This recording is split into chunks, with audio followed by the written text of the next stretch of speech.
Hi,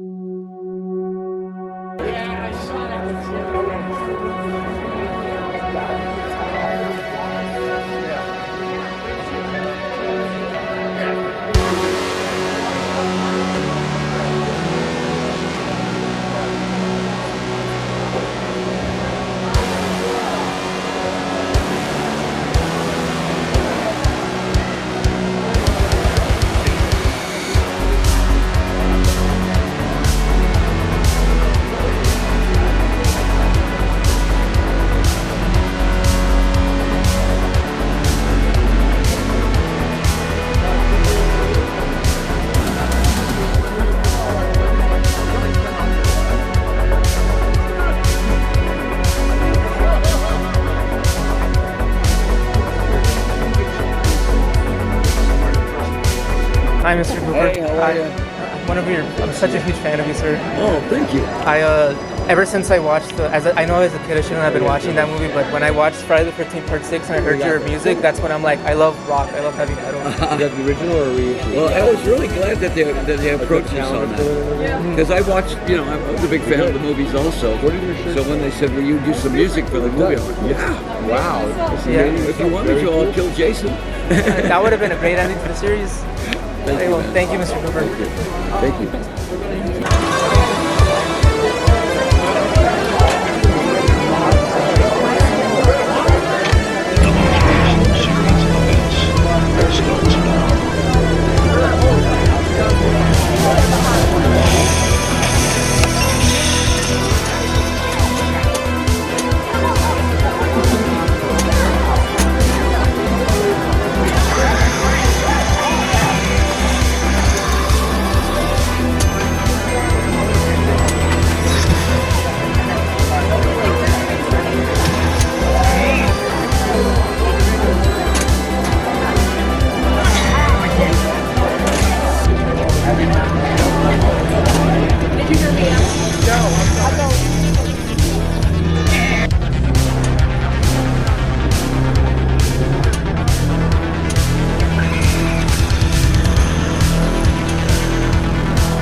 I think that there was sort of this void missing from the slashers that we grew up loving, but that I grew up loving from the 70s and the 80s.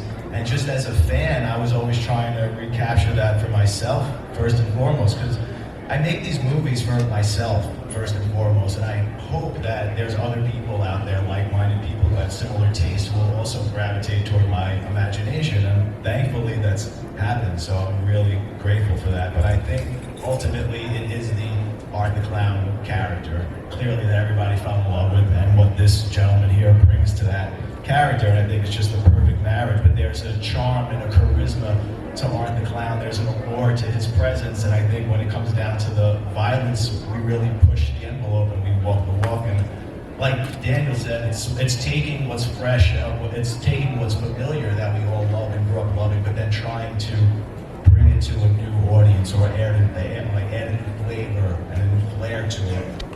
That's going to keep it fresh and interesting. So hopefully that's what we're doing. But then you put this guy in those shoes, it becomes something else. So yeah, it's a great marriage.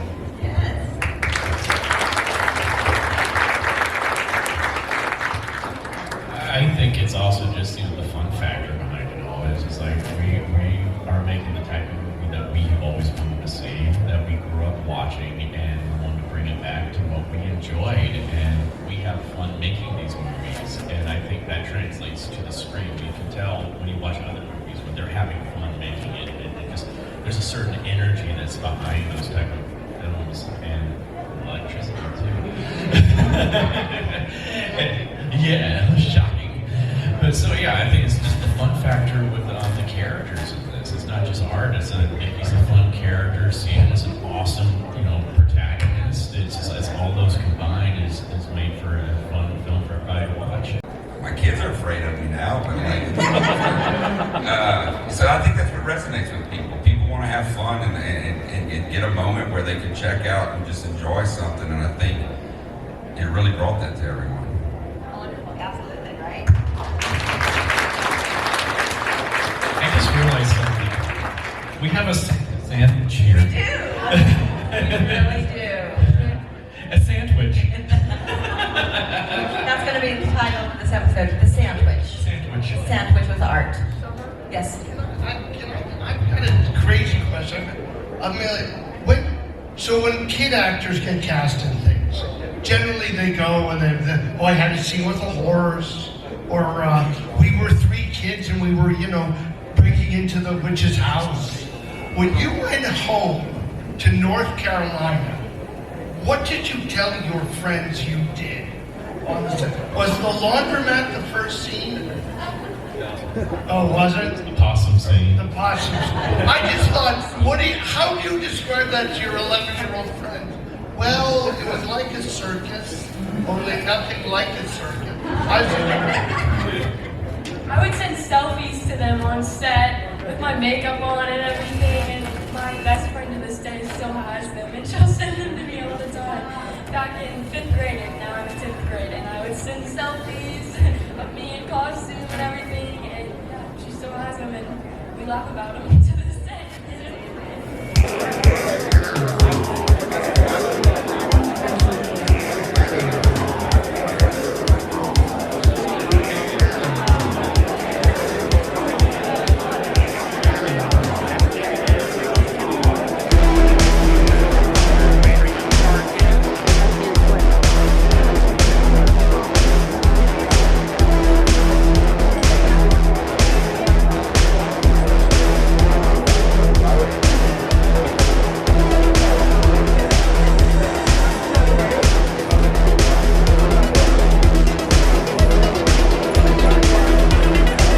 Mr. Moseley, hi. Hi, what's your name? Jose. Hello, Jose. Nice to meet you. I just wanted to come up and say that I'm such a big fan of your work. Thank you. Over this October, I rewatched the Firefly trilogy, right? That's what it's called. You're so good in those movies.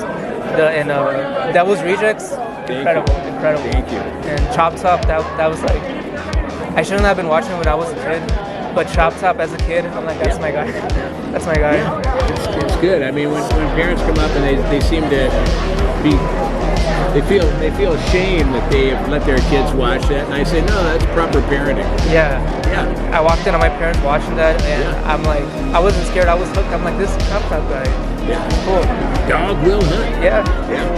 Lick my plate. Yeah, and I saw the Spanish dub, and the guy who voices. Oh my God. That guy did a good job voicing you in Spanish. That is awesome. And Chop Top translates internationally. Lengua de plato. Yeah, exactly. Bicho de perro. Yeah, exactly. Yeah, Exactly. Well, I just want to say hi, man. Thank you very much. Have a good day. See you there. Thank you, sir.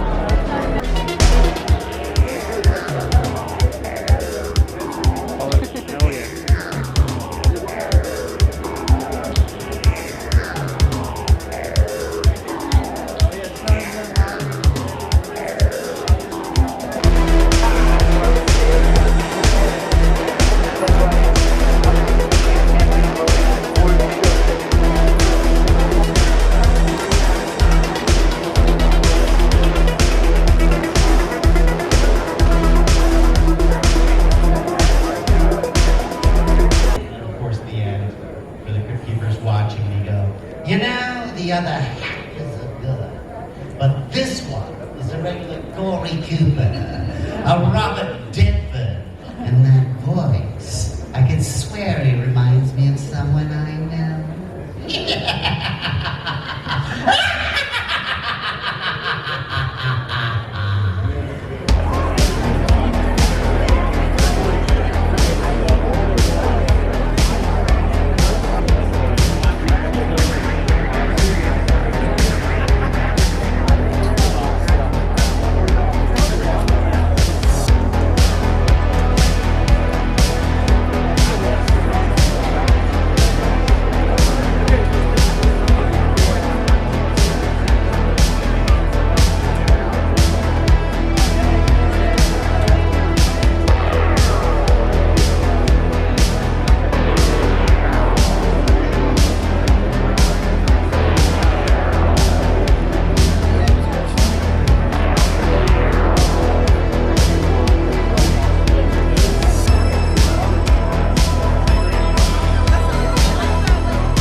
was going to be the lead. I was going to be the Clint Eastwood in this thing. You know, usually I'm the bad guy.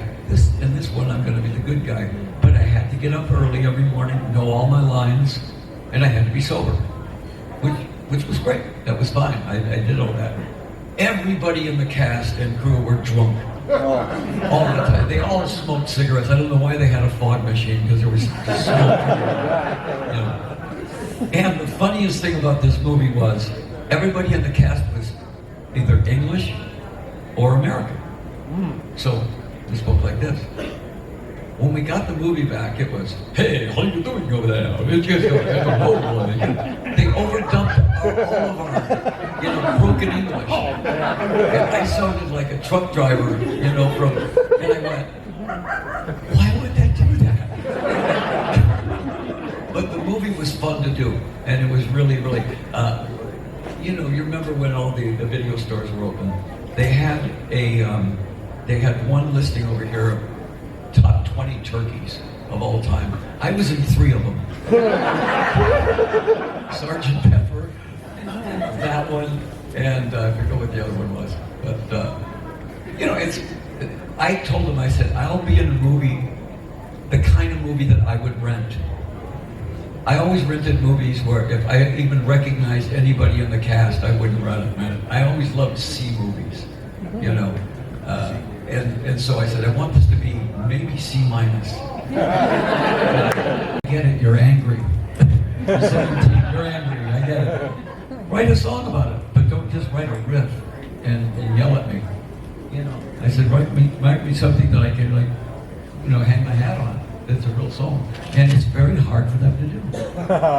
Very, very hard to do. A couple bands can do it.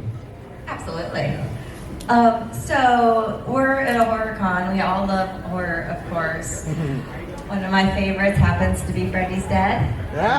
Freddy's Dead. Can we please talk about how that came into your life and your involvement? They asked me to play Freddy's father.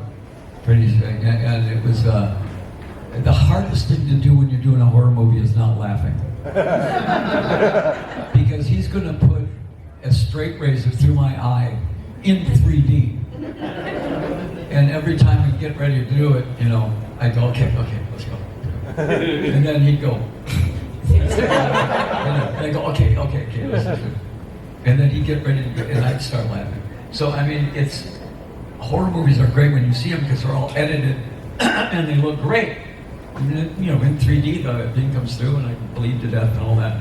But not laughing is the hardest part because it's so over the top. And I would go to movies with Rob Zombie. We tour together.